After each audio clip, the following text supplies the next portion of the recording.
হাত কটমট করে মায়া বলে, বলেই মায়ার দিকে ঝুঁকে মায়ার মুখে ফু দিয়ে কপালের চুলগুলো উড়িয়ে দেয়। মায়া রাজের কপাল চেপে ধরে।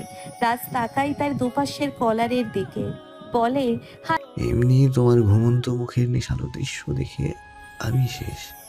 এভাবে কলার টেনে কাছে আনলে তো মরেই যাব। তো জান মরে। এভাবে বলে না মায়াবতী, সত্যি সত্যি মরে যাব। তবে আমি মরে যাওয়ার আগে তোমাকে আমার করেই যাব। হালকা দুর্বল হয়ে এসেছে মায়ার হাত, কিন্তু রাজের কলার এখনো ধরে আছে। চোখ জ্বলতে থাকে তার। রাজের কথাগুলো দুর্বল করেছে মায়াকে। মায়া ঘুরে চলে গেল। শক্ত সাহসী মায়ার চোখের কোণায় পানির বিন্দু জমেছে। রাজ উপলব্ধি করলো মায়ার দুর্বলতা। যখন মায়া শক্ত করে রাজের কলার ধরেছিল, রাজের গলার দিকে টান অনুভব করে। মায়া দুর্বল হওয়ার পর এই টান অনুভব হয় না রাজের। খোঁচা খোঁচা দাড়ির মাঝে কালো ঠোঁটজোড়া হাসতে থাকে। সিগারেট খায় রাজ, ঠোঁট তার আস্ত এক প্রমাণ। মায়া তাকিয়ে আছে সেই দিকে, চোখের পানি বিন্দু হয়ে আটকে আছে, এখনো গড়িয়ে পড়েনি চোখ থেকে। মায়া বের করতে চায় না এই পানি, শক্ত রাখতে চায় মনকে, কিন্তু পারছে না সে। রাগ হচ্ছে মায়ার খুব।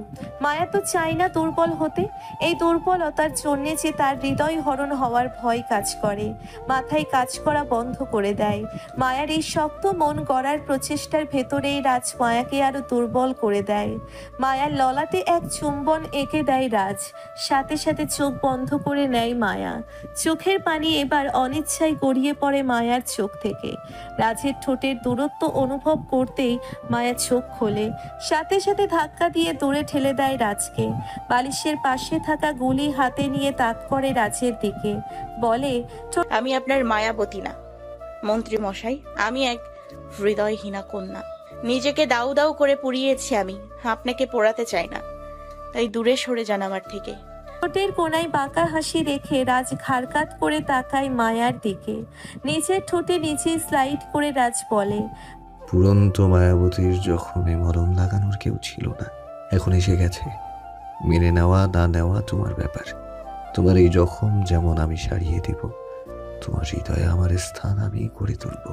মায়া হাতে থাকা বন্দুক নামিয়ে বলে, চলে যান মন্ত্রী মশাই, একা থাকতে চাই আমি।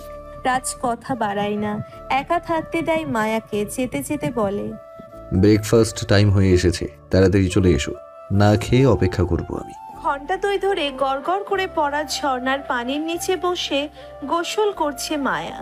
দুই হাঁটু ভাঁজ করে মুখ লুকিয়ে বসে আছে। ঝর্ণার পানিগুলো সব তার মাথার পড়ছে।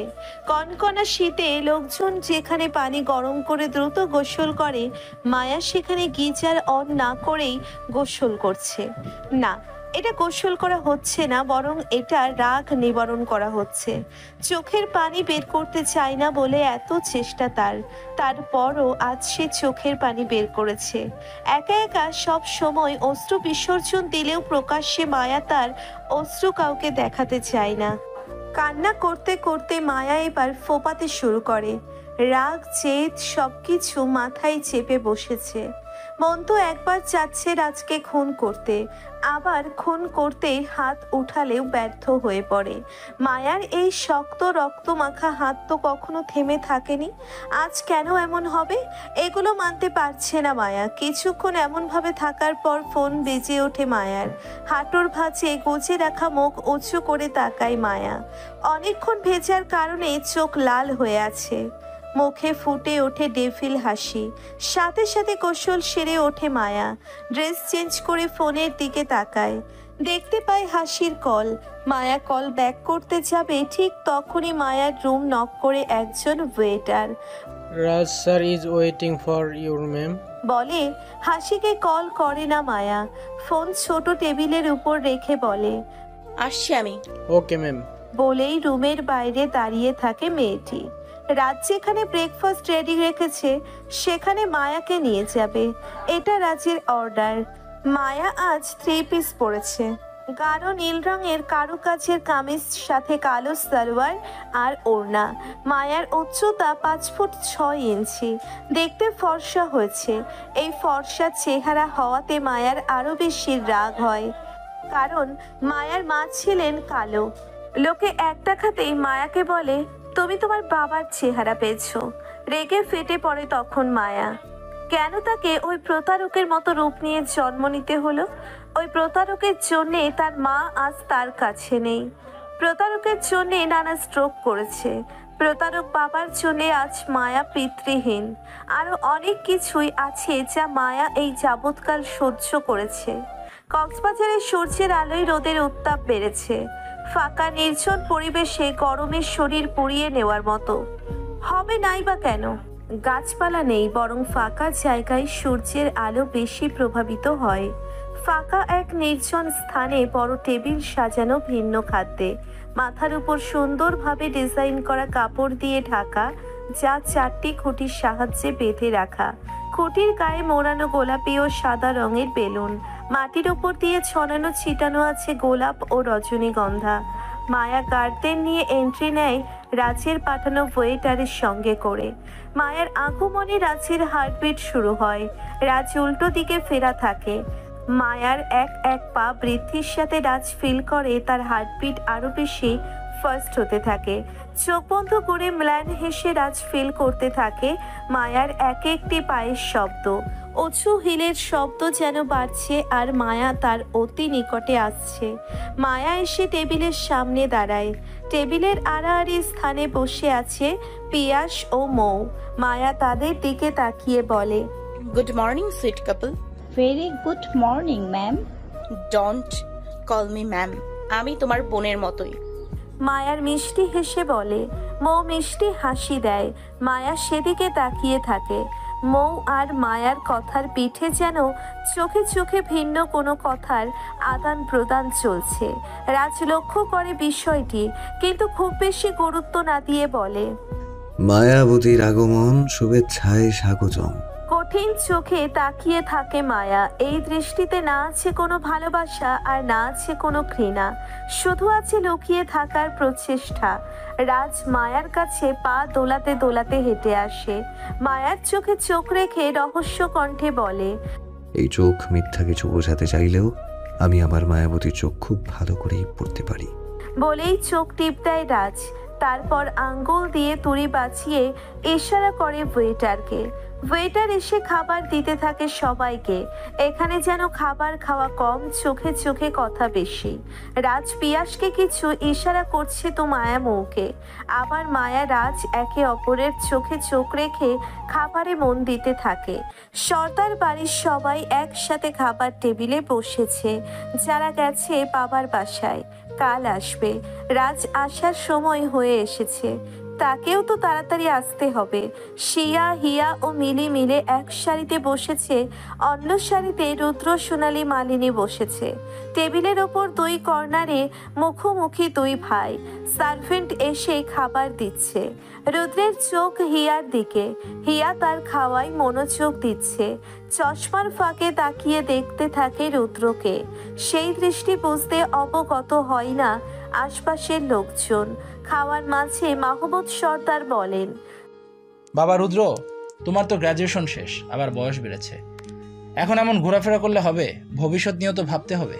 কিছু না করলে আপাতত বাবার ব্যবসায় একবেলা ঘুরে আসতে পারো।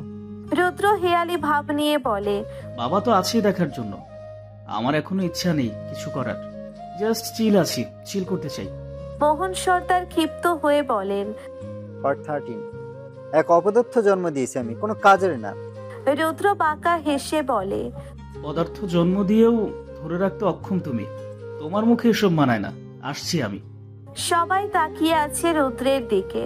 রুদ্র নিজের মতো করে কাঁধে জ্যাকেট ঝুলিয়ে হেলতে দুলতে চলে যাচ্ছে। না খেয়ে বের হওয়ায় খিয়ার মন খচখচ করতে থাকে, কিন্তু কিছু বলে না। মাহমুদ সর্দার বলেন, কখনো তো বাবা হয়ে ছেলের সাথে ভালোভাবে কথা বলিস না। আমি একটু চেষ্টা করি, তাও তোর জন্য হয় না। ছেলেটা বড় হয়েছে তোদের কোনো শিক্ষা দীক্ষা ছাড়াই। বলেই উঠে গেলেন মাহমুদ সর্দার। রুদ্রকে কেউ ভালো না বাসলেও তিনি বাসেন। রুদ্রের একাকিত্বে তিনি রুদ্রকে সাপোর্ট করতেন। টাকা পয়সা সবাই দেয়, কিন্তু যত্ন করতে পারেনি রুদ্রের বাবা মা রুদ্রকে। যখনই বাবা মায়ের সাথে খেলাধুলা করতে চায়, তার হাতে দেওয়া হয়েছে বড় ট্যাব। যখন একটু ঘুরতে যেতে চায়, বাবা মায়ের সাথে তখন তার হাতে দেওয়া হতো মোটা অঙ্কের টাকা, সাথে থাকতো কার্ড। এভাবে পেরে ওঠা রুদ্র হয়েছে আজ পকেটে। বড়লোক বাবার বিগড়ে যাওয়া ছেলে রুদ্রকে কেউ না বুঝলেও মাহমুদ সর্দার একটু একটু চেষ্টা করতেন ভালোবাসার, কিন্তু তার ব্যস্ততায় সময় বেশি একটা দেওয়া হতো না। খাওয়া দাওয়ার পর সবাই মিলে সমুদ্রের ধারে যায়। রাস্তার লোকজন তারা জায়গাটি ফাঁকা করেছে। মৌ সমুদ্রের পানি দেখে মায়ার হাত ধরে দৌড় দেয় সেদিকে। মৌ ও মায়া মিলে পানিতে ভিজছে আর আনন্দ করছে। পিয়াস ও রাজ ওদের থেকে বেশ খানিকটা দূরেই আছে। সুযোগ পেয়ে মৌ বলে, রাজভাই তোমাকে ভালোবাসে আপু। ঠোঁট বাঁকা করে হেসে মায়া বলে, সর্দার বংশের ছেলে সে, এসব দেখে গলে যাস না বোন। আমরাও তো একই বংশের আপু, তাহলে আমরা কেন এমন নই? কারণ আমার শিক্ষা দীক্ষা আমার মা দিয়েছে, আর তোর শিক্ষা আমি দিয়েছি তাই। কান্না মিশ্রিত কণ্ঠে মৌ বলে, বাবা থাকতেও বাবা ছাড়া জীবন কাটিয়েছি আমরা, এই লোকটাকে তো ভোগ করতেই হবে। মোহন সর্দার একা নয়, এর ভেতর আরো কেউ জড়িত, শুধু তাদেরকে বের করার দায়িত্ব আমাদের।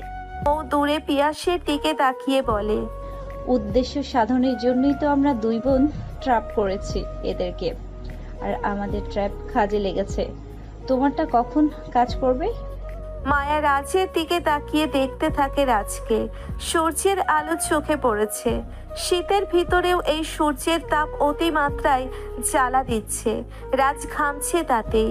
মায়া সেদিকে তাকিয়ে বলে, আমার ট্রাপ মিস যায়নি বোন, খুব সুন্দরভাবে মন্ত্রী মশাই আমার ফাঁদে পা দিয়েছে।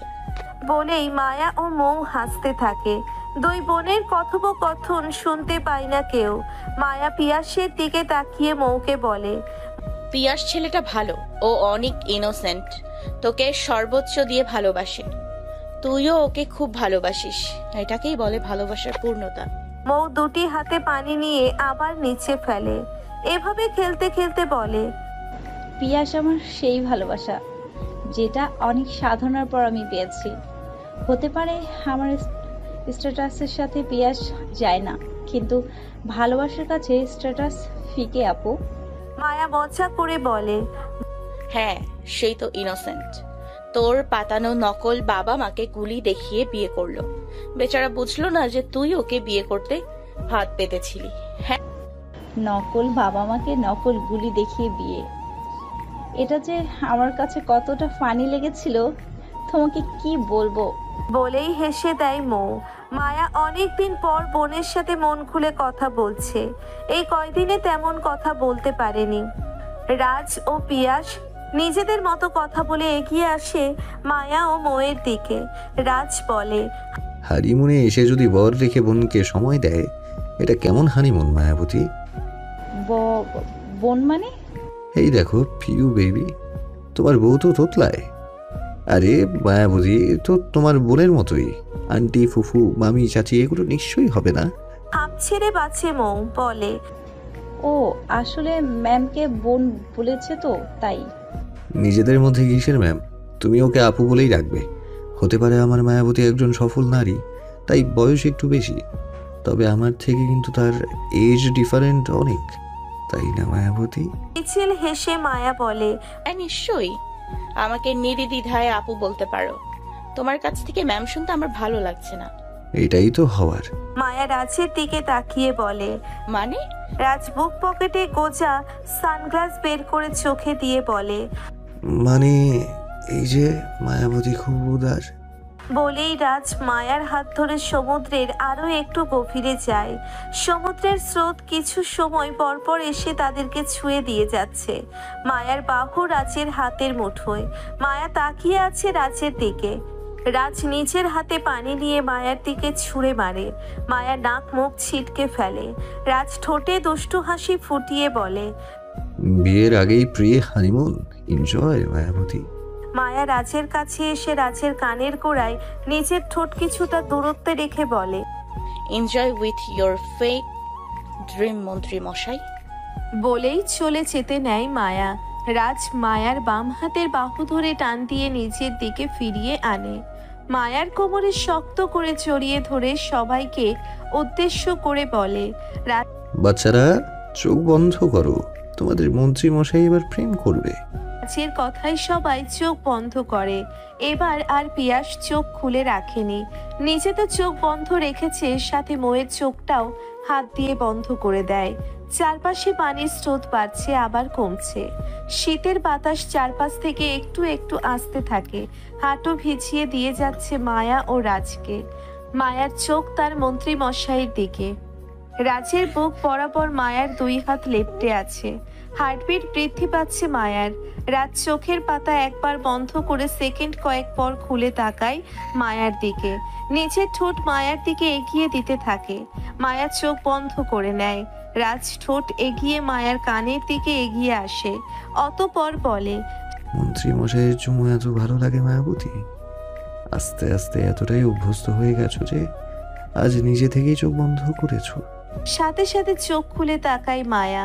টোপ দিল তাকে মন্ত্রী মশাই। রাজ মায়ার চোখের দিকে তাকিয়ে বলে, আর মন্ত্রী মশাইয়ের প্রতি দুর্বল তুমি মায়াবতী, কঠিনভাবে ভেসে গেছো আমার কাছে। শুনতে চাইল না মায়া। রাজকে ধাক্কা দিয়ে দৌড়ে চলে গেল নিজের রুমের দিকে। মায়ার দৌড়ানোর সময় পায়ের সাথে পানির ঘর্ষণ আলাদা শব্দ তৈরি করে। মৌ চোখ খুলে তাকায়, মনে মনে বলে, আমার মতো তুমিও ট্র্যাপ করতে গিয়ে নিজের ট্র্যাপে পড়লে আপুই। দেখা যাক আমাদের যাত্রাপথ কেমন হয়। 12টার দিকে রুদ্র বাসা থেকে না খেয়ে বের হওয়াতে মাহমুদ সর্দার কষ্ট পায়। এছাড়া হিয়ার নিজের কাছেও খারাপ লাগছে। বাবার কষ্ট সাথে করে নিজের খারাপ লাগা দেখে স্যুপ রান্না করে টিফিন বাটিতে করে নিয়ে যায় হিয়া। একটি নির্জন ফাঁকা গলির ভিতরে ভুতুড়ে পরিবেশ। দুপুর হয়ে এসেছে, তাও যেন গল্লিতে আলো বাতাস নেই। জামার ওড়না কচলাতে থাকে ভয়তে। ড্রাইভার প্রায়ই রুদ্রকে এখানে নিয়ে আসে, তাই হিয়া ড্রাইভারের মাধ্যমে এসেছে। কিছুটা এগিয়ে একটা ফাঁকা বাড়ি পায় হিয়া। বাড়িটি পুড়ে কালি জমানো, দেখলেই বোঝা যাচ্ছে পুরনো বাড়ি। ড্রাইভার বলেছে এখানেই আড্ডা দেয় রুদ্র। এটা নাকি রুদ্রের আড্ডা দেওয়ার আস্তানা। হিয়া ভিতরে ঢুকবার আগেই চোখের চশমা ঠিক করে নেয়। তারপর কাপা কাপা হাতে জং ধরা মেইন গেট খোলে।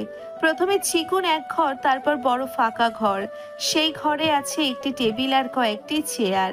একটি চেয়ারে বেঁধে রাখা হয়েছে একটি মেয়েকে। মেয়েটির হাত পা মুখ বাঁধা। বারবার ছটফট করতে থাকে মেয়েটি রক্ষা পাওয়ার জন্যে। চোখ দিয়ে তার পানি পড়তে থাকে। সামনে সাঙ্গ পাঙ্গ নিয়ে দাঁত বের করে হাসতে থাকে রুদ্র। হিয়ার সাথে সাথে দেওয়ালের আড়ালে দাঁড়িয়ে দেখতে থাকে রুদ্রের কাণ্ড। রুদ্র বলে, তারপর কি বলেছিলি যেন? আমার পর্দা ফাঁস করে দিবি? হ্যাঁ, আমার এই কর্মগুলো লোকজন জেনে যাবে। রুদ্রদীপ, রুদ্র যতক্ষণ না চাইবে কোনো কিছুই ফাঁস হবে না বেবি। বলেই ধারালো ছুরি বসিয়ে দিল মেয়েটির পেট বরাবর। গড়গড় করে রক্ত বের হয় মেয়েটির পেট থেকে। রুদ্র ছুরিটি আবার বের করে আবারও মেয়েটির পেটে ঢুকিয়ে দেয়। মেয়েটি মুখ উঁচু করে, চোখ বড় বড় করে তাকায়। মুখে কাপড় গুছিয়ে রাখার জন্যে মেয়েটি চিল্লাতে পারছে না। আস্তে আস্তে মেয়েটির নিঃশ্বাস বন্ধ হয়ে যায়। জীবনে প্রথম কোনো খুন এভাবে সচক্ষে দেখে হিয়ার হাত পা দুর্বল হয়ে আসে। হিয়া মেয়েটি এত বড় স্বনামধন্য পরিবারের হলেও শিক্ষা দীক্ষা চলাফেরার দিক থেকে খুবই শান্তশিষ্ট। হিয়া সামাজিকভাবেই চলাফেরা করে। নরম মনের মেয়ে সে। তাই আজ এই খুনের পরিবারে জন্ম নিয়েও খুন দেখে কাঁপতে থাকে। হুট করে হাত দিতে টিফিন বাটি পড়ে যায়। কোনো কিছুর শব্দ পেতেই ভ্রু কুচকে পিছনে তাকায় রুদ্র। হিয়াকে দেখে আটকে যায়। শিয়া ও হিয়া একই রূপী হলেও শিয়ার ঠোঁটের নিচে তিল আছে, যেটা হিয়ার নেই। আর হিয়া চশমা ব্যবহার করে, তাই রুদ্র বুঝতে পারলো এটা হিয়া। কিন্তু হিয়া কেন এখানে এলো? রুদ্র এগিয়ে আসে হিয়ার কাছে। ভয়তে পিছিয়ে যায় হিয়া। খোপা করে হিয়ার হাত ধরে হিয়াকে নির্জন রুমে নিয়ে আসে রুদ্র। বলে, তুমি কিছুই দেখোনি হ্যাঁ পাখি? রুদ্রের চোখ লাল। অতিরিক্ত ভয়ানক এক খুনিকে দেখছে হিয়া। ভয়তে ঘামতে থাকে। রুদ্রের ভয়ানক চাহনিতে কোনো উত্তর না দিয়ে হিয়া মাথা নাড়িয়ে পুছিয়ে দেয়। হ্যাঁ, সে কিছুই দেখেনি। রুদ্র এবার হেসে দেয়, বলে, আর যদি বলো তবুও কোনো প্রমাণ নেই তোমার কাছে। এই রুদ্র প্রমাণ রেখে কোনো অপরাধ করে না। হিয়া দেখলো রুদ্রের হাতের দিকে। রুদ্র গ্লাভস পরে আছে। আর হিয়া, সে তো কোনো ছবি তোলা বা ভিডিও করতে পারেনি। কিভাবে করবে প্রমাদ যে রুদ্র একজন খুনি? তাই সে বিষয়টি এখানেই ধামাচাপা দিতে চায়। কিন্তু রুদ্রের দিকে তাকাতে হিয়া ভয় পায়। হিয়ার মনে হচ্ছে এখন রুদ্র তাকেও খুন করে দিবে। চশমা ঠিক করতে করতে হিয়া ফুসফুস করতে থাকে। হার্টবিট ওঠানামা করছে হিয়ার, চোখ দিয়ে পানি পড়ছে তার। কাপা কাপা ঠোঁট, চোখ ফ্লোরের দিকে। রুদ্র দেখতে থাকে হিয়াকে, বলে, খুনের পরিবারে জন্মগ্রহণ করে তুই কিনা খুন দেখে ভয় পাচ্ছিস? রুদ্রের কথার শুরুতেই কেঁপে ওঠে হিয়া, ভয়তে কোঁচকে যায়। ও ভেবেছিল হয়তো রুদ্র এখন ওকে বকবে বা মারবে। ওনার আঁচল দুই হাতে ধরে মুঠ করে, নাকের ডগা লাল হয়ে গেছে কান্না করতে করতে। মুখ থেকে কথা বের হচ্ছে না। এতদিন কত কথা শুনিয়েছে সে রুদ্রকে, কিন্তু আজ খনি রুদ্রকে কোনো কথা শোনাতে পারছে না। রুদ্র উল্টো দিক ফিরে তাকায়, কি করছে হিয়া জানে না। চশমা চোখে পিটপিট করে তাকায় রুদ্রের দিকে। দেখতে পাই রুদ্র উল্টো ঘুরে হাত দিয়ে চুল সেট করছে আর জোরে জোরে নিঃশ্বাস নিচ্ছে। রুদ্র উল্টো দিকে ফিরে আছে বলে হিয়া সাহস পায়। এক পা করে দরজার দিকে এগোতে যায়। গুটি গুটি করে 3-4 পা এগোতেই রুদ্রের শক্ত হাত খপ করে ধরে হিয়ার বাহু। হিয়াকে দেওয়ালের সাথে চেপে ধরে, অনেক জোরেই ধরে রুদ্র। রাগে গর্জন করে ওঠে। হিয়া চোখ বন্ধ করে নেয়, মনে মনে মৃত্যুর দোয়া পড়ছে, এখনই কিনা তার মৃত্যু হয়। রুদ্র রাগান্বিত কণ্ঠে গর্জে উঠে বলে, একদম পালাবি পালাবি করবি না আমার সাথে। তোর এই ডানা আমি কেটে ফেলবো হিয়া পাখি। তোর মন্ত্রী ভাইও কিছু করতে পারবে না। হিয়া ছটফট করে না, কিন্তু ওর গা কাঁপছে ভয়তে। ঠোঁট কামড়ে চোখের পানি ফেলে। এ কোন বিপদে পড়লো সে? কেন এলো দয়া দেখাতে? জীবনে প্রথমবার দয়া দেখিয়েছিল রুদ্রকে, শিক্ষা পেয়ে গেল। এবার আর কোনোদিন আসবে না রুদ্রের সামনে। রুদ্র এবার আরো রেগে গেল। হিয়ার ঘাড় ধরে ধাক্কা দিয়ে বলল, উত্তর দে হিয়া পাখি, বল পালাবি আমার থেকে? হিয়া উত্তর দিতে না পারলেও মাথা ঝাঁকিয়ে বুঝিয়ে দেয় না। সাথে সাথে রাগের আবির্ভাব কমিয়ে হাসির ঝলক ফুটিয়ে ওঠে রুদ্রের মুখে। বলে, এখানে কেন এসেছিলি? হিয়া উত্তর না করে মেইন গেটের দিকে তাকায়। রুদ্র হিয়ার অক্ষী দৃষ্টি লক্ষণ করে সেদিকে তাকায়। দেখতে পায় টিফিন বাটি। তখন এটা পড়ে যেই শব্দ হয়। বাটির কাছে যেয়ে বাটিটি এনে হিয়ার সামনে দাঁড়িয়ে পড়ে। বাটি খুলে দেখে খাবার, কিন্তু সকালে খাবার টেবিলে যে খাবার দেখেছিল ওগুলো না। এখানে চিকেন স্যুপ আছে। বাটি পড়ে যাওয়ায় বাটির ঢাকনায় কিছুটা স্যুপ লেগে আছে। রুদ্র হিয়ার দিকে তাকিয়ে বলে, তুই রেঁধেছিস হিয়া পাখি? রুদ্রের চোখে মুখে হাসির ঝলক। এটা আসল নাকি নকল বুঝতে পারছে না হিয়া। নির্মমভাবে কাউকে খুন করতে দেখে খনিকে নিজের সামনে দেখেছে। খনি আবার তার সাথে হেসে হেসে কথা বলছে। রাগ ঘৃণা সবকিছু কাজ করছে হিয়ার মনে, কিন্তু সে কাউকে বলতে পারবে না। কেউ বিশ্বাস করবে না তার কথা। প্রমাণ ছাড়া বললে সবাই ভাবে মজা করছে বা মিথ্যা বলছে। আর বড় কথা, হিয়া এখানে কেন এসেছে এটাই আগে প্রশ্ন উঠবে। রুদ্র চামচ নিয়ে স্যুপ খেতে থাকে, বলে, এত যত্ন তো আমাকে আমার মা মানে তোর ছোট কাকিও করে না। তুই তুই করছিস কেন হিয়া পাখি? ভালো টালো বাসলি নাকি এই নষ্ট রুদ্রকে? হিয়া কোনো উত্তর না দিয়ে এবার সাহস জুগিয়ে বলে, বাসায় যাব। হিয়ার কণ্ঠ মিনমিন, কিছুই শুনতে পায়নি রুদ্র। রুদ্র বুঝতেই পারল না বেচারি হিয়া কিছু বলেছে। হিয়া এবার গলা খাকারি দিল। রুদ্র তাকালো হিয়ার দিকে, পানির বোতল নিয়ে হিয়াকে দেয়। হিয়ার সাথে সাথে বোতল নিয়ে পানি পান করে। গলা ক্লিয়ার করে বলে। রুদ্র বলে ওঠে, এবার আমি বাড়ি যাব। হ্যাঁ চল, আমিও তোকে এগিয়ে দিয়ে আসি। কোনো দরকার নেই, আমি একাই পারবো যেভাবে এসেছি। হুম, আমার রাজ্যে এসেছিস নিজের ইচ্ছায়, রাজ্য থেকে যাবে আমার ইচ্ছাতে। হিয়া তাকালো চারপাশে। এই ভুতুরে এলাকার রুদ্রের রাজ্য? এটা তো একটা পোড়ো বাড়ি। রুদ্র হিয়ার দিকে তাকিয়ে বলে, এই পোড়া বাড়ি আস্তে আস্তে হয়ে উঠবে আলিশান বাড়ি। বাড়িতে থাকবে হিয়া ও রুদ্রের জুটি হিয়াদ্র। হিয়া তাকায় রুদ্রের দিকে, কিন্তু ভয় পেয়ে চোখ সরিয়ে নেয়। রুদ্র জিভে কামড় দিয়ে বলে, উফ সরি, এখানে থাকবে আরো এক জুটি, কিন্তু তাদের আগমন এখন অনেক দেরি। অবাক হয় হিয়া। রুদ্রের কি কোনো প্ল্যান আছে তাকে নিয়ে? খুব খারাপ ভাবে ফেসে যাচ্ছে সে। তাড়াতাড়ি এখান থেকে যেতে চায়। রুদ্র হিয়াকে বলে, আমার খাওয়া শেষ, চল বাসায় যাই। এমনিতেও দুপুরের জন্য বাসায় যেতাম। হিয়া মাথা নাড়িয়ে হ্যাঁ বুঝিয়ে হাঁটা দেয় রুদ্রের সাথে। রুদ্র মেসেজ করে কাউকে কিছু একটা লেখে। হিয়া দেখেও না দেখার ভান করে। অন্ধকার রুমে এজি চেয়ারে বসে কিছু একটার হিসাব কষতে থাকে একজন যুবক। আর মাত্র কয়েক মাস, তারপর সে ফিরবে তার প্রেয়সীর জীবনে।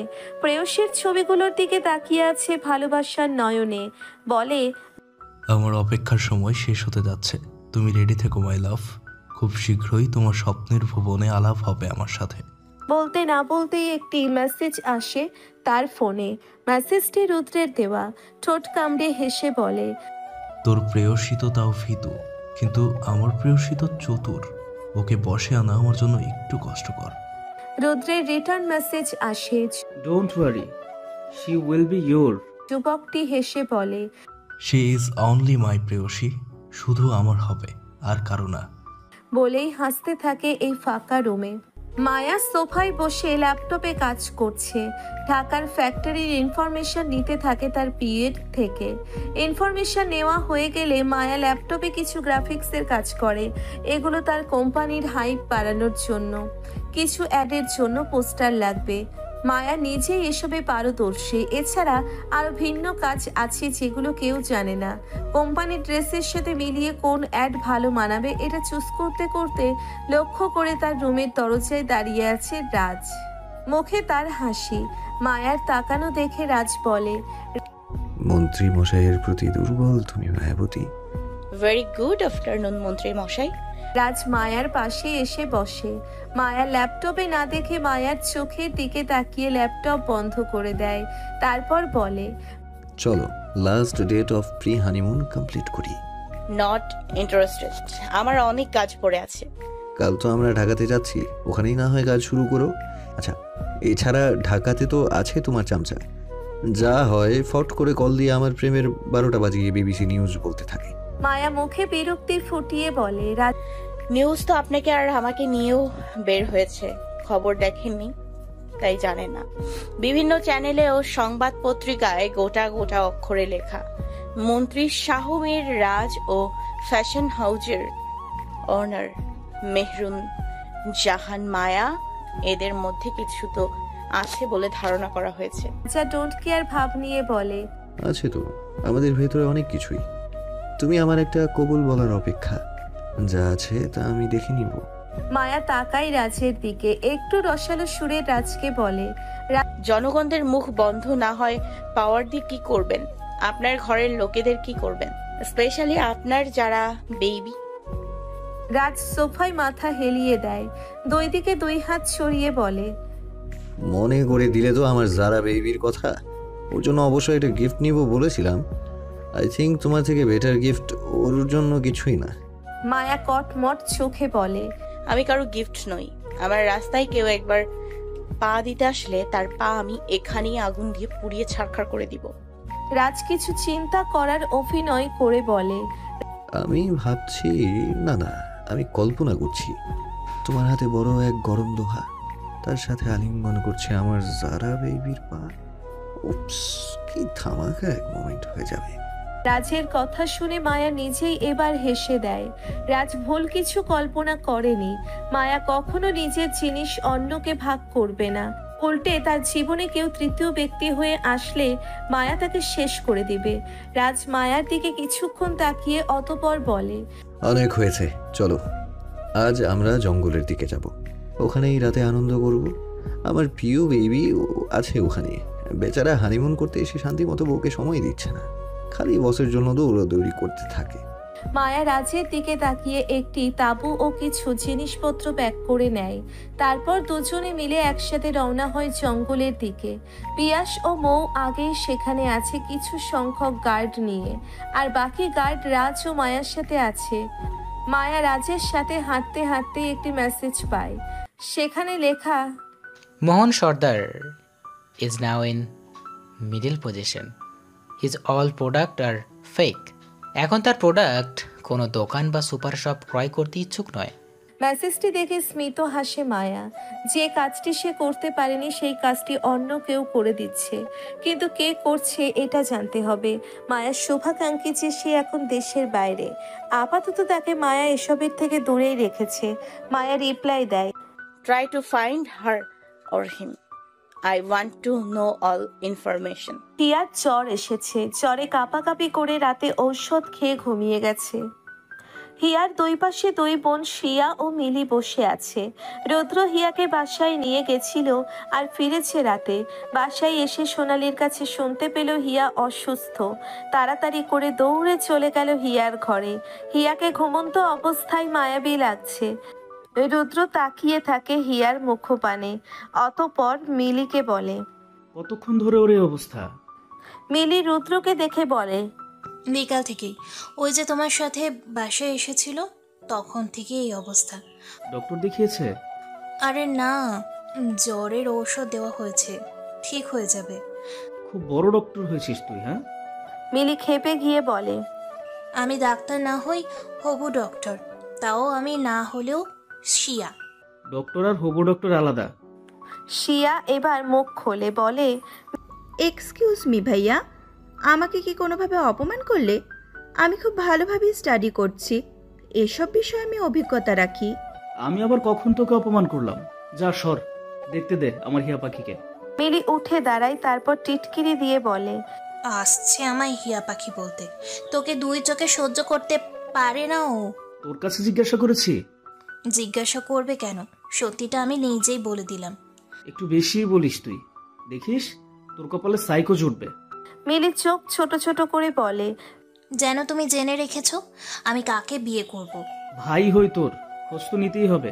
লিসেন ব্রো, আমি কোনো সাইকো টাইকোকে বিয়ে করব না, আমি বিয়ে করব কোনো এক সুপার হিরোকে। রুদ্র হিয়ার দিকে তাকিয়ে বলে, সাইকো জীবনে এন্ট্রি নিলে তার থেকে নিজেকে ছাড়ানো অনেক কঠিন রে বোন। মিলি সন্দিহান কণ্ঠে বলে, তুমি কি সাইকো? সময় বলে দিবে। শিয়া দুই ভাই বোনের কথা শুনে বলে, জীবনে সাইকো কি একমাত্র সত্যিকারের ভালোবাসা? সাইকো না হয়ে কেয়ারিং হওয়া বেশি জরুরি। রুদ্র শিয়ার কথা শুনে হেসে দেয়। মিলি বলে ওঠে, সহমত। আমি তো এমন একজনকে বিয়ে করব যে আমার সব কাজ করে দিবে, ও সব সাইকো ঠাইকো না। রুদ্র উঠে দাঁড়ায়, মিলির মাথায় টোকা দিল। মিলির মাথায় টোকা দিয়ে বলে, করতে হবে না তোদের ওইসব সাইকো বিয়ে, সাইকো নিজে এসে বিয়ে করে নিবে। বলেই চলে যায় রুদ্র। শিয়া ও মিলি তাকিয়ে থাকে সেদিকে। রুদ্র বাইরে এসে নিজের ঘরের দিকে যায়, কানে তার ব্লুটুথ ছিল। বাইরে এসে বলে, শুনেছো ব্রো, তোমার প্রেয়সী কিন্তু সাইকো চায় না। ওপাশ থেকে স্মিত হেসে আগন্তুক ব্যক্তি তার প্রেয়সীর ছবি দেখছে। ছেড়ে দেওয়া চুল বাতাসে উঠছে, কিছু চুল ঠোঁটের সামনে এসে হাসিগুলোকে ঢেকে রাখছে। এমন একটি ছবির দিকে তাকিয়ে বলে, ভালোবাসা পেলে এই সাইকোর জন্য সে ব্যাকুল হয়ে যাবে ভাই। রুদ্র মৃদু হেসে বলে, বলা যায় না, সর্দার বাড়ির মেয়েরা এক একটা নরম মনের মানুষ। অপর প্রান্তের ব্যক্তি হেসে বলে, একটু ভুল বললি, কোনো একজন আছে যে নরম নয়, বরং তোর আর আমার থেকেও ভয়ঙ্কর। রুদ্র ফিচিল হেসে বলে, ও ইয়া, ইউর রাইট। ওপাশ থেকে আগন্তুকটি বলে, ইয়া, কামিং সুন, বাই। বলেই কল কেটে দেয় রুদ্র। নিজের ঘরের দরজার কাছে আসতে যাবে, অমনি দেখতে পায় বাড়ির বড় গেট দিয়ে লাগেজ নিয়ে বাড়িতে এন্ট্রি নেয় যারা। সোনালি এসে যারাকে জড়িয়ে ধরে বলে, আই মিস ইউ। যারা ঢং করে বলে, I miss you so much baby.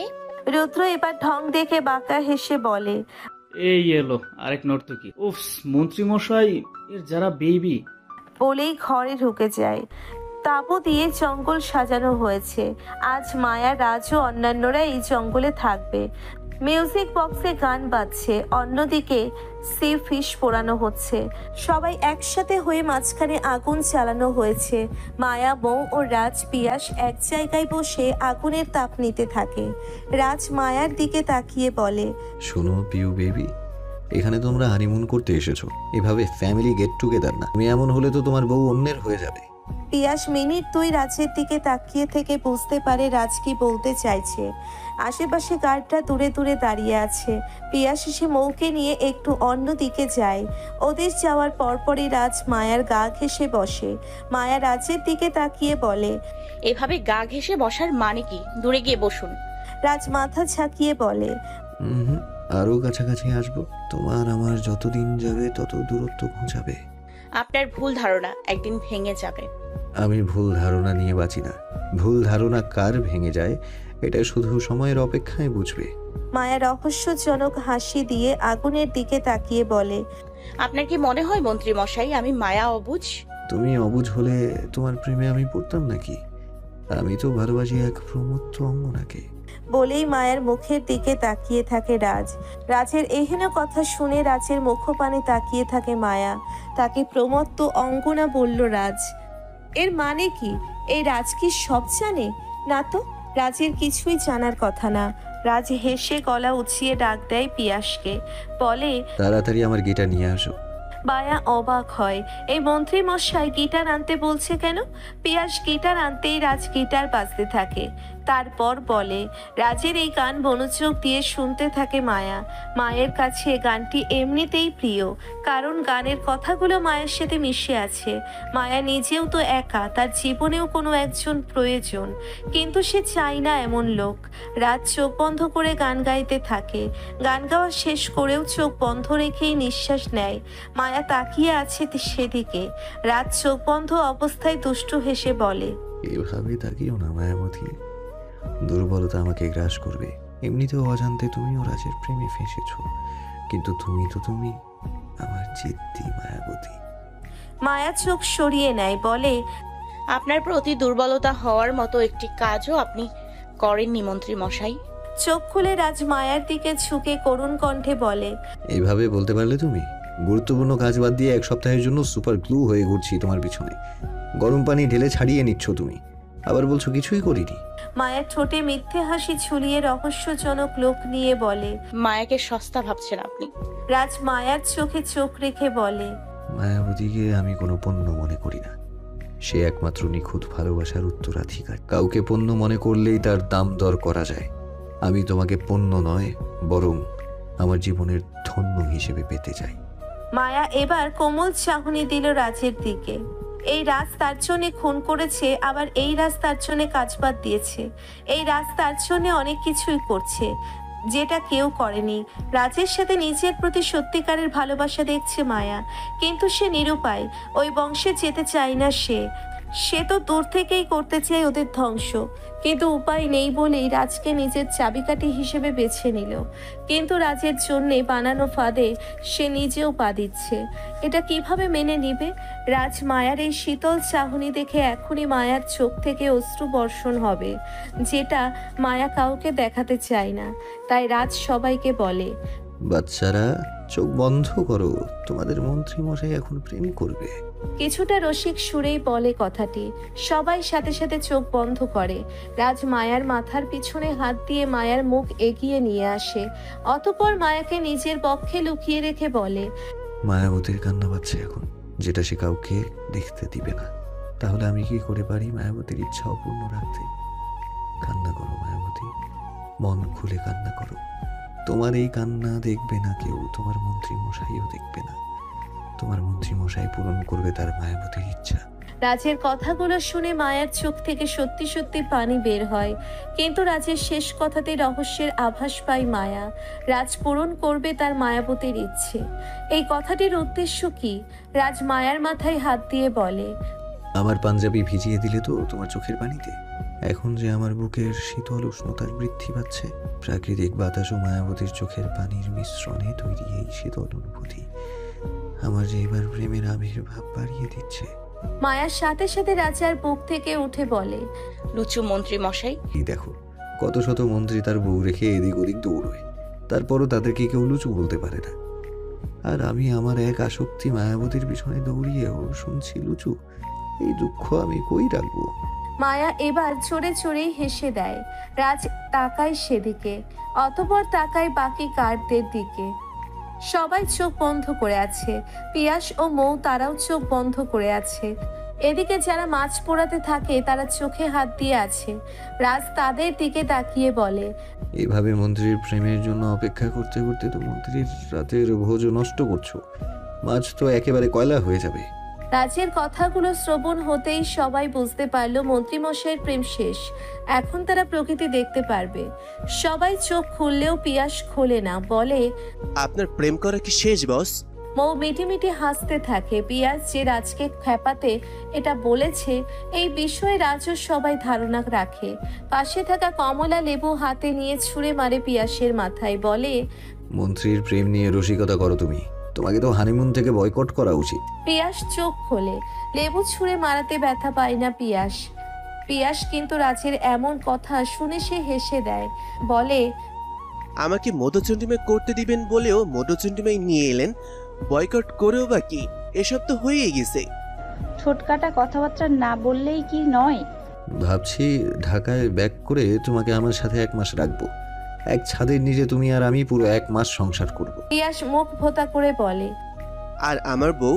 আজ মায়ার দিকে তাকিয়ে বলে, তোমার বউ তার বোনের কাছে থাকবে। মায়া ও মৌ তাকায় রাজের দিকে। রাজ স্মিত হেসে বলে, না মানে মৌ তো একা এক বাড়িতে সেফ না, তাই ভাবলাম পিউ বেবি আমার সাথে সংসার করলে তার বউ তোমার সাথে সংসার করবে।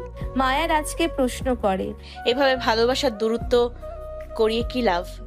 ভালোবাসায় দূরত্ব দরকার পড়ে মায়াবতী, এতে অ্যাট্রাকশন বাড়তে থাকে। তুমি দূর থেকে তার অনুভূতি বুঝতে না পারলে কখনোই সারা জীবনের জন্য পেতে চাইবে না। একবার ভালোবেসে দূরে থেকে দেখবে, এই ভালোবাসা আর হারাতে মন চাইবে না। মায়া অবাক হয়ে বলে, আপনি কি কাউকে ভালোবেসে দূরে ছিলেন?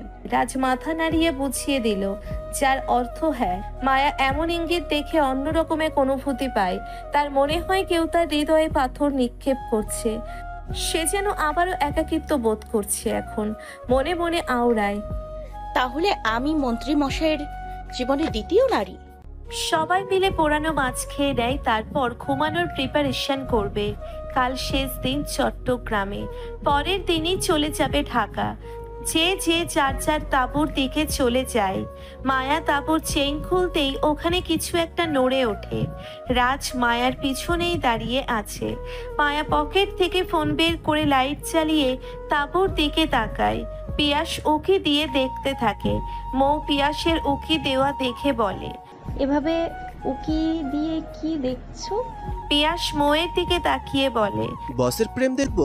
বাচ্চারা চোখ বন্ধ করো, তোমাদের মন্ত্রী বসে এখন প্রেম করবে, এখন তার অগোচরে প্রেম দেখতে চাই। মৌ হাঁ হয়ে যায়, তারপর বলে, কি করেছো তুমি? তাবতে তেলাপোকা ছেড়েছি, এখনই ম্যাম ভয়েতে চিল্লিয়ে বসকে আলিঙ্গন করবে। ঘন জঙ্গলে চাঁদকে সাক্ষী রেখে আমার মতন লোকায়িত পিয়ের সামনে বস আর ম্যামের প্রেম চলবে। মৌ ভ্রু কুচকে বলে, পাগল টাগল হয়েছো কি? ওটা তোমাকে বিয়ে করার পরই হয়েছি। সুযোগ পেলে বসকে বলবো যাতে সেও কোনোদিন বিয়ে না করে। মানে? চোখ রাঙিয়ে মৌ বলে। পিয়াস ঢোক গিলে বলে, আরে তোমার প্রেমে পাগল হয়েছি, উল্টাপাল্টা ভাববে না। আচ্ছা ম্যাম এখনো চিল্লাচ্ছে না কেন? চট্টগ্রামের তেলাপোকা কি দুর্বল? মৌ হাসতে থাকে, বলে, মায়া আপুর মতো মেয়েকে পেলে তেলাপোকার ভয় দেখাতে দুনিয়াতে কি ভীতু মেয়ের অভাব ছিল? পিয়াস মৌকে আর কিচ্ছু বলতে যাবে তার আগে দেখতে পেল মায়া তাঁবু থেকে 3টি তেলাপোকা বের করে একটি ঠোঙায় রেখে জ্বলন্ত আগুনের ভিতর দিয়ে দেয়। পিয়াস এটা দেখে বলে, শুনেছি মেয়েরা রণচণ্ডী হলেও তেলাপোকার কাছে নিতিয়ে যায়। এ তো তেলাপোকা কেন, হাতি আসলেও তাকে হারিয়ে দেবে। মৌ জোরে জোরে হেসে দেয়। মায়া ও রাজ মৌয়ের হাসি শুনতে পেয়ে সেদিকে তাকিয়ে দেখতে থাকে। মায়া রাজ ওদের দিকে তাকাতেই ওরা বের হয়ে আসে। মৌ হাসতে হাসতেই বলে, তোমার আর রাজ ভাইয়ার রোমান্স দেখতেও এখানে তেলাপোকা রেখেছে। তোমার আর রাজ ভাইয়ার রোমান্স দেখতেও এখানে তেলাপোকা রেখেছে। মায়া চুপ করে তাকিয়ে থাকে পিয়াসের দিকে। রাজ আলতো হেসে বলে, ইউ বেবি, বসের সেটিং করিয়ে দিচ্ছ বুঝি? হালকা ঢোক গিলে পিয়াস বলে, ওই আর কি। শোনো পিউ বেবি, আমার মায়াবতী হলো আস্ত এক রক্তবতী। রক্ত নিয়ে খেলা তার নেশা, তাই বসের মায়াবতীর সাথে তার রোমান্সের ব্যবস্থা একটু ডিফারেন্ট ভাবেই করবে। ওকে বস। মায়া সবাইকে বলে গুড নাইট বলেই তাঁবুতে গিয়ে ঘুমিয়ে যায়। রাজ তার তাঁবুর দিকে যেতে যেতে পিয়াসকে ক্রস করার সময় পিয়াসের মাথায় টোকা দিয়ে বলে, মাই ইনোসেন্ট ফিউ বেবি। সকালবেলা হিয়া এখন অনেকটাই সুস্থ। ঘুম থেকে উঠে ফ্রেশ হয়ে ডাইনিং টেবিলে এসে বসেছে। মাহমুদ সর্দার হিয়াকে দেখে বলেন, তোমার তো খুব জ্বর মা, উঠতে গেলে কেন? হিয়া মিষ্টি হেসে বলে, আমার জ্বর এখন নর্মাল বাবা। তোমার তো পরশু থেকে পরীক্ষা, প্রিপারেশন কেমন? নাকি দুর্বল বোধ করছো? যদি এমন হয় এবার আর এক্সাম দিতে হবে না। আমি এক্সাম দেবো বাবা।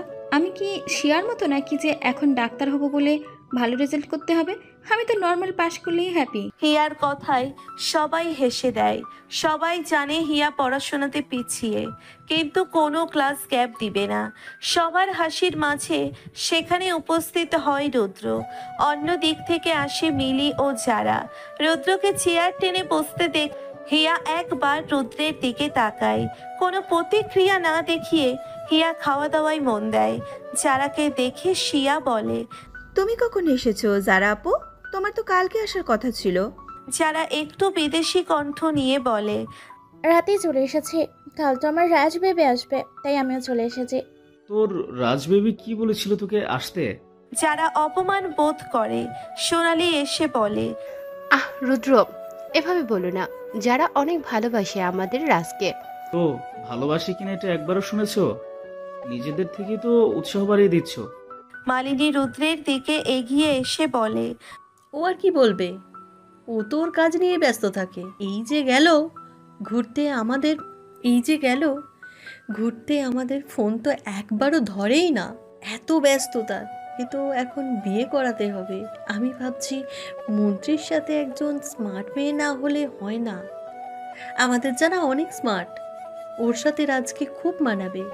রুদ্র ব্রেডে বাটার মাখাতে মাখাতে বলে, ওটাকে স্মার্ট বলে না, ওটাকে বলে গায়ে ঢলে পড়া স্বভাব। সোনালি এবার রুদ্রকে চেঁচিয়ে বলে, রুদ্র তুমি কিন্তু যারাকে অপমান করছো। অপমানের কিছুই না, এখন এতটুকু সহ্য করতে পারছো না, আর যখন সরাসরি যারার হার্ট ব্রেক হবে তখন সহ্য করতে পারবে তো? সোনালি একটু থমকে যায়। উনি এতটুকু জানে রাজ গায়ে ঢলে পড়া মেয়েদের পছন্দ করে না। বিদেশে থাকতেও রুদ্রকে বাড়ি যেতে শুনলেও রাজ কখনো যায়নি।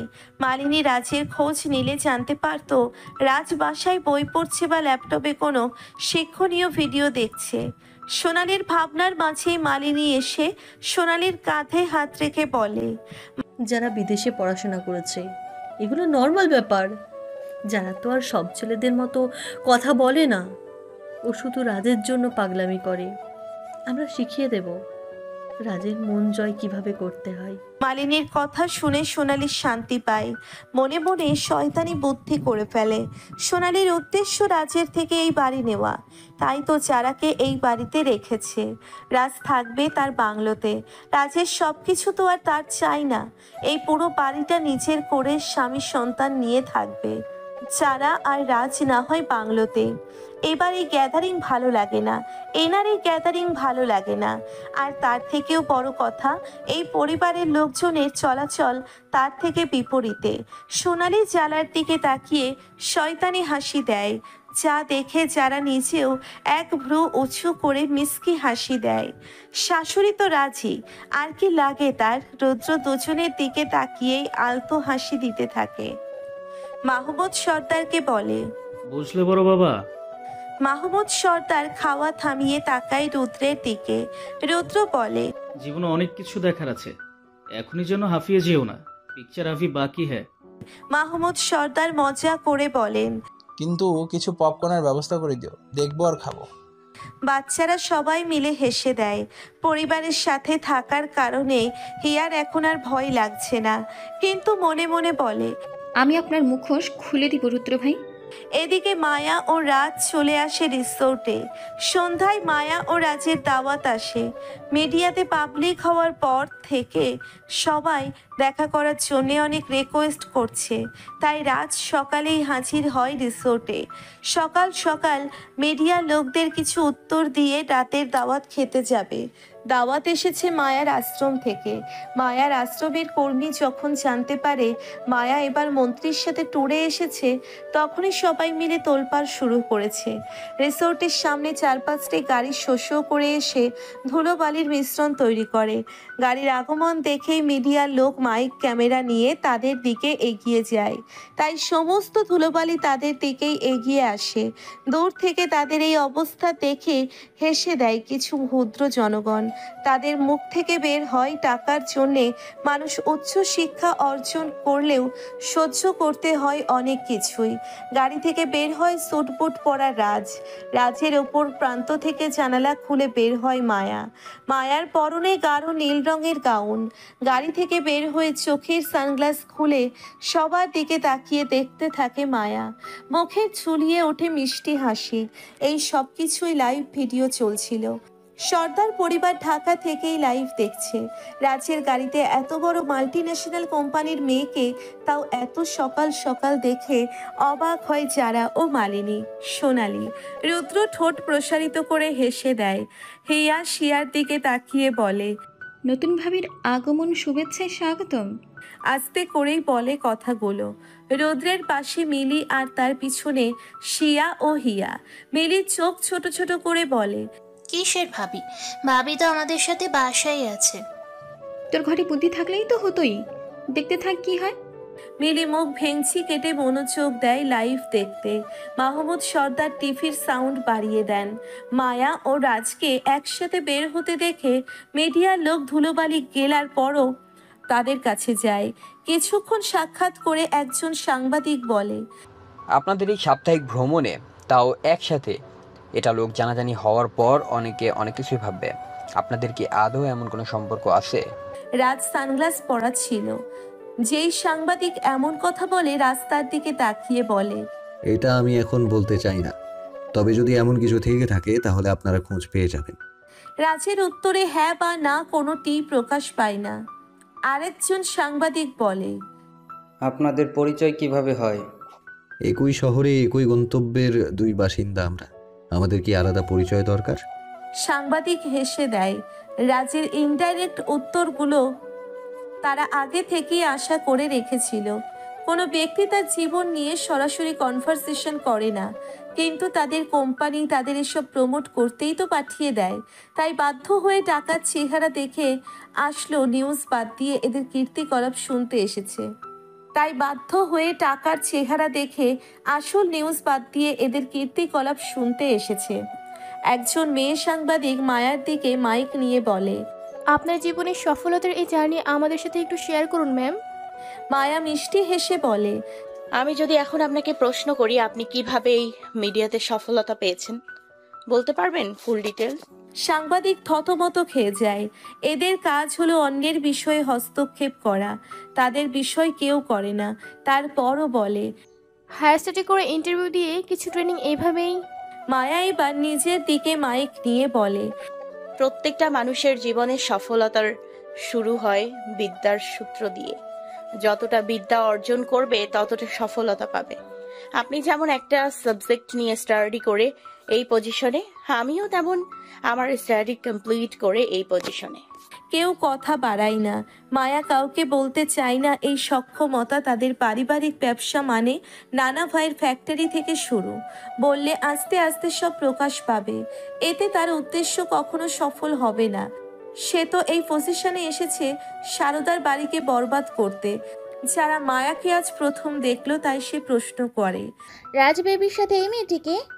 রুদ্র সোফায় হেলান দিয়ে বলে, তোর সতীন। যারা রাগান্বিত চোখে তাকিয়ে থেকে বলে, কখনো হবে না। তুই না চাইলে ব্রোকে ছেড়ে দিতে পারিস, যদিও তুই আর বেশি দিন নেই। সোনালি জারার পাশে বসে জারার মাথায় হাত বলিয়ে বলে, সেটা রুদ্র, রাজ অ্যান্ড জারা একটা বেস্ট জুটি, এখানে অন্য কেউ আসবে না। রুদ্র হামি দিতে দিতে হেয়ালি স্বরে বলে, দেখা যাক। নিউজ দেখা শেষ করে হিয়া একা ঘরে বসে আছে। সবাই সবার কাজে ব্যস্ত। হিয়ার জ্বর নেই, কিন্তু তার মনটাও ভালো নেই। শিয়া কোচিংয়ে গেছে মিলি কলেজে। পরিবারের বড়রা তাদের কাজে ব্যস্ত। হিয়া কিছুক্ষণ ভেবে ফোন বের করলো। ডায়াল করলো তারেকের নাম্বারে। অনেক দিন পর যাকে ট্র্যাপ করতে চাই সে নিজে থেকে কল দিয়েছে। এটা যেন মেঘ না চাইতেই জল। তারেক কল রিসিভ করলো, বলল, হ্যালো। হিয়া অস্বস্তি রেখেও গলা খাকারি দিয়ে বলে, একটু দেখা করতে পারবেন আজকে? তারেক হালকা হেসে বলে, হ্যাঁ, আমাদের বন্ধুত্ব তো এমনটাই। আমি তো ভেবেছিলাম তুমি আমাকে ভুল বুঝে গেছো। এমন কিছুই না, এক্সামের ঝামেলা ছিল, এখন একটু মাইন্ড সুইং হয়েছে, একটু ফ্রেশ হাওয়া লাগাতে চাই। ওকে, আমাকে লোকেশন মেসেজ করে দাও, আমি আসছি। আচ্ছা। বলেই কল কাটে হিয়া। আয়নায় দাঁড়িয়ে ওড়না সাবলীলভাবে গায়ে দিয়ে চুলগুলো একটি ব্র্যান্ড দিয়ে বাঁধে। বের হওয়ার সময় মালিনীকে বলে, আমি একটু আসছি মা, বাইরের আবহাওয়া লাগাতে চাই। মিসেস মালিনী যেতে দেয় হিয়াকে। হিয়া বের হওয়ার পর সোনালি বলে, মেয়েকে এত উড়ন্ত হতে দিচ্ছ কেন? তাহলে কি মেয়েকে বেঁধে রাখবো? আমি এমনটা বলছি না, আমার রুদ্র তো ফ্রি আছে। হিয়া কোথাও গেলে রুদ্রকে দিয়ে আসবে, আবার নিয়ে আসবে। কলেজ কোচিং এগুলো আলাদা কথা, কিন্তু হুটহাট বাইরে যাওয়া তো ভালো না। সোনালির কথাগুলো অন্য ইঙ্গিত করলেও মন্দ লাগেনি মালিনীর কাছে। হিয়া এখন প্রাপ্তবয়স্ক, এই সময় মেয়েদের অনেক দিকেই নজর যায়। কিছুক্ষণ ভেবে মালিনী বলে, তুমি ঠিক বলেছ, হিয়া আজকাল একটু বেশি উঠছে। দেরি করে আসা যাওয়া আমার পছন্দ না। মালিনীর এমন কথা শুনে সোনালি হেসে দেয়। তার তো এটাই উদ্দেশ্য, হিয়াকে ঘরবন্দি করে রুদ্রের ঘরে দেওয়া। হিয়া ডাক্তার হতে চায়, তার জীবন ভিন্ন, কিন্তু হিয়া তার কোনো স্বপ্ন নেই। হিয়াকে রুদ্র পাবে আর রাজকে ছাড়া, এদের দ্বারা তার স্বার্থ উসুল হবে। হিয়ার সাথে কথা শেষ করে তারেক মায়াকে মেসেজ করে, আপনার প্ল্যান কাজ করছে ম্যাম। আজ পাখি নিজে থেকেই খাঁচায় দেখা দিতে আসছে। তারেকের মেসেজ দেখে মায়া ঠোঁট প্রসারিত করে হাসে। সে বুঝতে পারে তারেকের কথার মানে। মায়ার সামনাসামনি সোফায় বসে আছে রাজ, দৃষ্টি তার মায়ার দিকে। তাদের আড়াআড়ি সোফাতে বসে আছে পিয়াস ও মৌ। মাঝখানে একটি বড় টি টেবিল, সেখানে আছে দুপুরের ভিন্ন খাবার। রাজ মায়ার হাসির দিকে তাকিয়ে বলে, তো মায়াবতী, গুড নিউজ পেতে খুব ভালো লাগে। মায়ার হাসিতে ঠোঁটজোড়া একটু চওড়া হয়, কিন্তু রাজের কথাই তার স্বাভাবিক হতে থাকে। রাজ মায়ার এই আতঙ্ক দেখে বলে, জীবন যুদ্ধে ভয় পেতে নেই মায়াবতী। আমি তো শুধু এমনি বলছিলাম। তোমার এই মিষ্টি হাসি তো সবসময় দেখা হয় না, তাই হঠাৎ একবার কি দুইবার দেখেছি। মায়া রাজের কথাটি স্বাভাবিক নিয়ে বলে, জীবন যুদ্ধে মায়া ভয় পায় না। ভয় নামের শব্দ মায়া তার ডিকশনারিতে রাখে না মন্ত্রী মশাই। রাজ তার বাম দিকের বুকের উপর হাত রেখে বলে, মাই ব্রেভ মায়াবতী আমার এই জায়গাটায় বসবাস করে। পিয়াস এবার রাজের দিকে তাকিয়ে বলে, কিন্তু বস, আপনি ম্যামের কোন জায়গায় বসবাস করেন? বউ আর মায়া হেসে দেয়। রাজ পিয়াসের দিকে তাকিয়ে বলল, তোমাকে কেন দেখাবো আমার বসবাস? তুমি তোমার বউয়ের সাথে সুখে করো বসবাস। এদের কথা শুনলে মৌ খুব মজা পায়।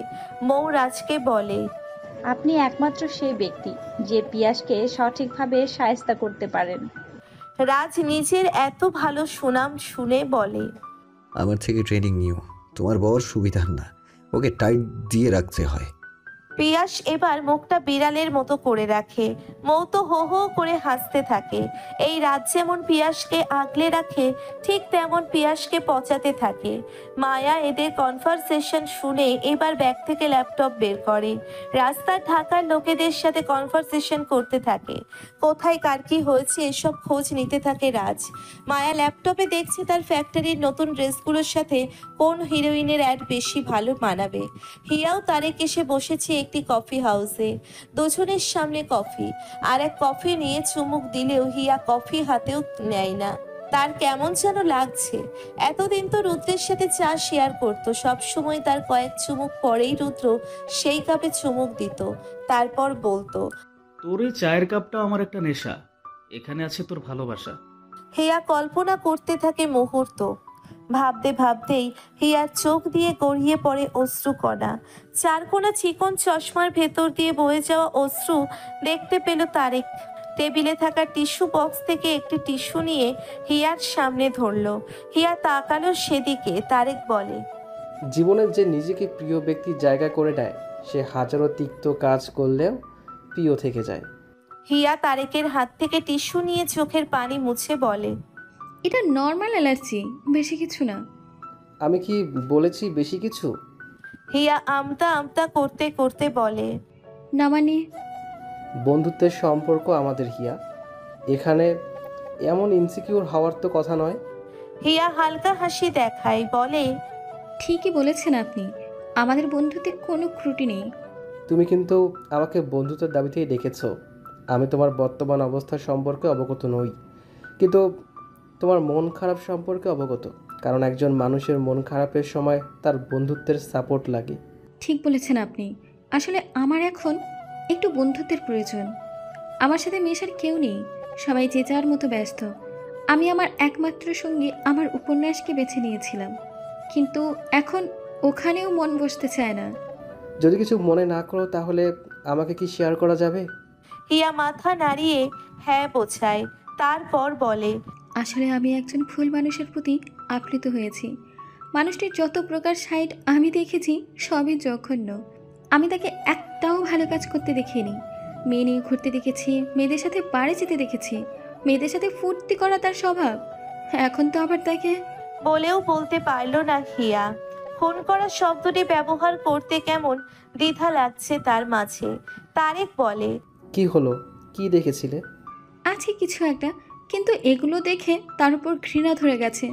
কিন্তু তার অবর্তমানে আমাকে তার জন্য খুব করে মনটা পোড়ায়।